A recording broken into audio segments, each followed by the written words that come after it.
Hi, welcome back to ISO Bakes episode 3. Today we're going to be making a olive and sun-dried tomato sourdough.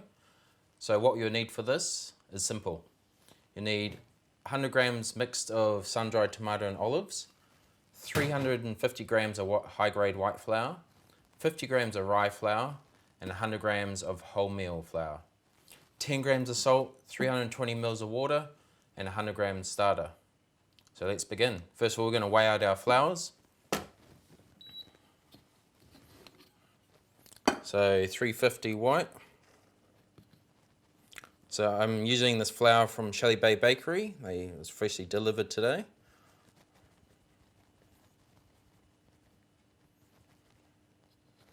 $3.50. And we go in with 50 grams of rye flour.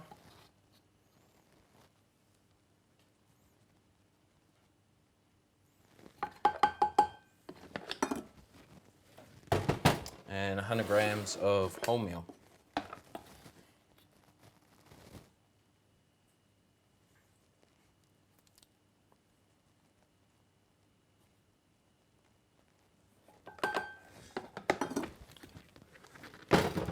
Then to that we add our 10 grams of salt, like that, and then just give it a mix it around.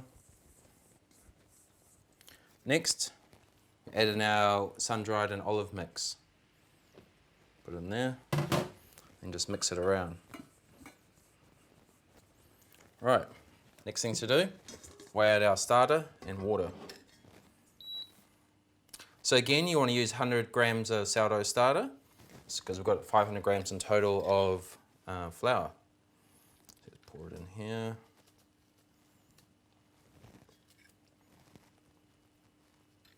Yep, that's about that.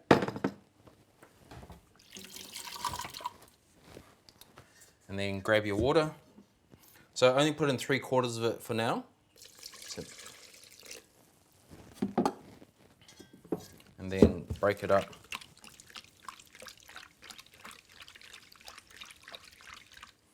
Then grab your flour mix, dump it in, and mix it around.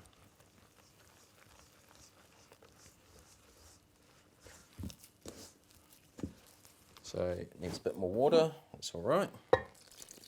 Add the rest in.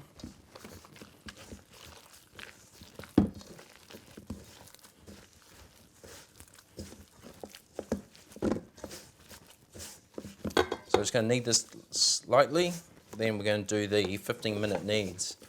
So that's knead every 10 times, every 15 minutes, and then that'll be enough to let it set.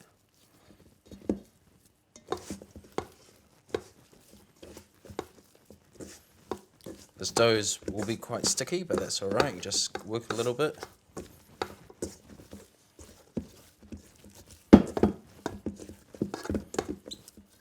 If you've got it all on your fingers like this, just make a circle around it and just scrape off like that.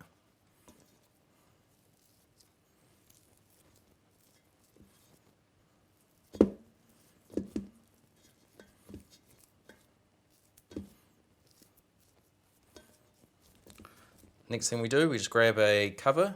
I've got this handy one here from Norwex, which is quite handy. Just drop it off there, and we leave it to sit now for 15 minutes.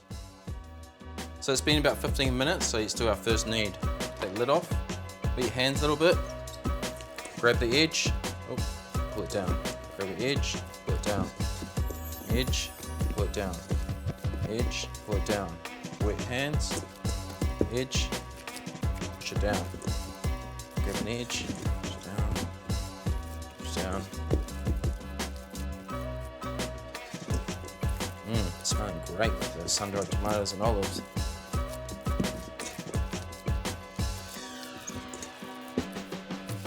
Alright, that's enough of our first knead. Be back shortly. Welcome back to our olive and sun-dried tomato sourdough.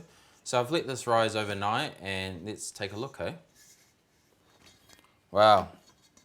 See here, it's risen really nice. There's a lot of nice air bubbles here.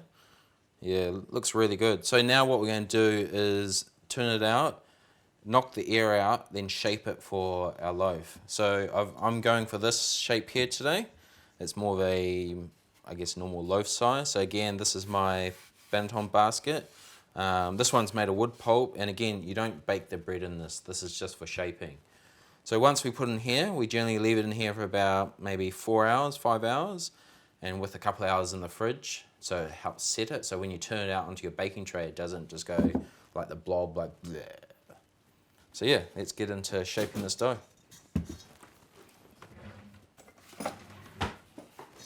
All right, so you want to just turn it out, get your dough scraper. So you see all those nice glutens are built up in here. Beautiful.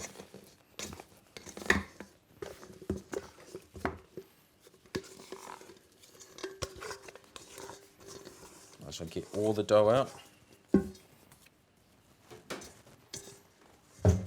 So all we're doing is just squashing it down, knocking the air back, folding it over.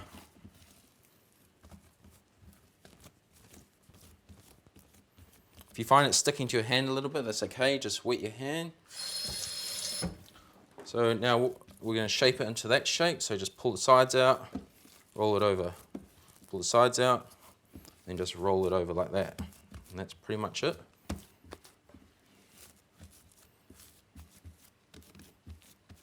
So now what I like to do is grab a little bit of flour.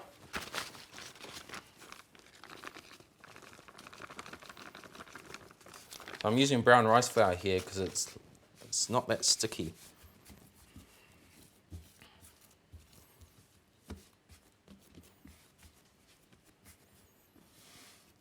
So grab our mold, then put that side down. And you can use your excess flour on your board here to chuck on top. It's not perfect, but you know, bread doesn't have to be a perfect shape, as long as it's nice and yummy. And I think this bread will be. So now what we do is we just grab a bag, or we can use Glad wrap, but I like to use a compostable bag because it's better for the environment. It's more reusable. Whereas if you use Glad wrap, it's, you know, you got to throw it away each time. It's just extra plastic in the environment. So we put it in here and leave this to chill out for the next couple of hours. So this has now been in the fridge for the last 4 or 5 hours proving, and let's take it out and have a look. I think we're ready to bake it. So this proved quite nicely. This is nice and solid. So I think now we can just flip this out onto our baking tray and get going. So I've preheated my baking tray at 230 degrees for a few minutes. So I'm going to pull it out now. So it's nice and hot. So what we can do is put down your paper. Careful, it is hot. Throw a little bit of flour down there and then flip this out.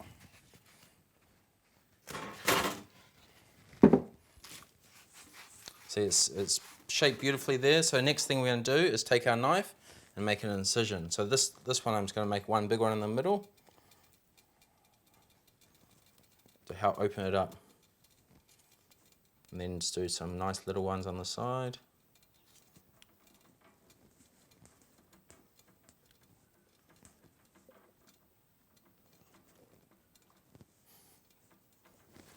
Sort of give a wipe down. So what we're going to do now is place in the oven, and as well as when we put in the oven, we need to put a tray of hot water underneath for the steam so it still grows.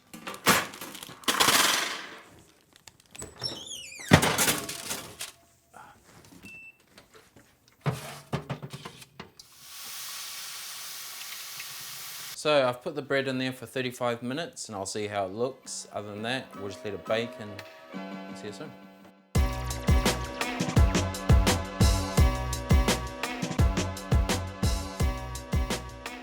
Okay, so the bread's done now in the oven, so let's take it out and have a look.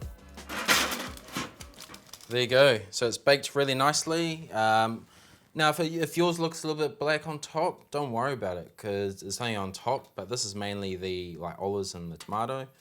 It's got a beautiful color. It's going to be really nice. As you can see, there's a lot of nice bubbles in there, so it's going to be really good. So the best thing now to do is just leave it to cool for the next hour or two. Because if you cut into it now, it will just ruin the texture inside. So you really want to have it cool down first. There you go. There goes my sun-dried tomato and olive sourdough.